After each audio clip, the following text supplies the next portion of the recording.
महाभारत काल की बात है।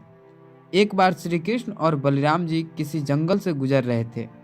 चलते चलते काफी समय बीत गया और अब सूरज भी लगभग डूबने वाला था। अंधेरे में आगे बढ़ना संभव नहीं था। इसलिए श्री कृष्ण बोले, बलराम, हम ऐसा करते हैं कि अब सुबह होने तक यहीं ठहर जाते हैं। भोर होते ही हम अपने गंतव्य की ओर बढ़ चलेंगे। बलराम बोले, पर इस घने जंगल में हमें खतरा हो सकता है। यहाँ सोना उचित नहीं होगा। हमें जग कर ही रात बितानी होगी। अच्छा, हम ऐसा करते हैं कि पहले मैं सोता हूँ और तब तुम पहरा देते रहो, और फिर जैसे ही तुम्हें नींद आए तुम मुझे जगा देना। तब मैं पहरा दूंगा और तुम सो जाना। श्री कृष्ण ने सुझाव दिया। बलराम तैयार हो गए। कुछ ही पलों में श्री कृष्ण गहरी नींद में चले गए और तभी बलराम को एक भयानक आकृति उसकी ओर आती दिखी।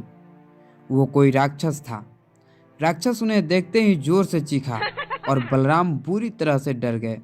इस घटना का एक विचित्र असर हुआ। भय के कारण बलराम का आकार छोटा हो गया और राक्षस और विशाल हो गया। उसके बाद राक्षस एक बार और चीखा और पुनः बलराम डरकर कांप उठे।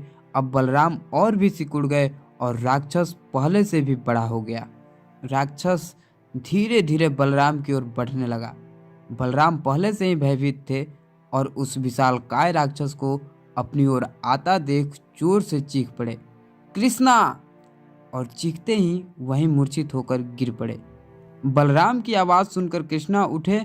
बलराम को वहां देख उन्होंने सोचा कि बलराम पहरा देते देते थक गए और सोने से पहले उन्होंने मुझे आवाज़ दे दी। अब श्री कृष्ण पहरा देने लगे।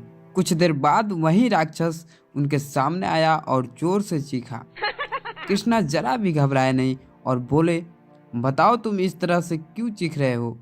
क्या चाहिए तुम्हें? इस बार भी कुछ विचित्र घटा। कृष्णा के साहस के कारण उनका आकार बढ़ गया और राक्षस का आकार कुछ घट गया। राक्षस को पहली बार कोई ऐसा मिला था जो उससे डर नहीं रहा था। घबराहट में वह पुनः कृष्णा पर जोर से चीखा। इस बार भी कृष्णा नहीं डरे और उनका आकार और भी बड़ा हो गया, जबकि राक्षस पहले से छोटा हो गया। एक आखिर प्रयास में राक्षस पूरी ताकत से चीखा, पर कृष्णा मुस्कुरा उठे और फिर से बोले, बताओ तो क्या चाहिए तुम्हें?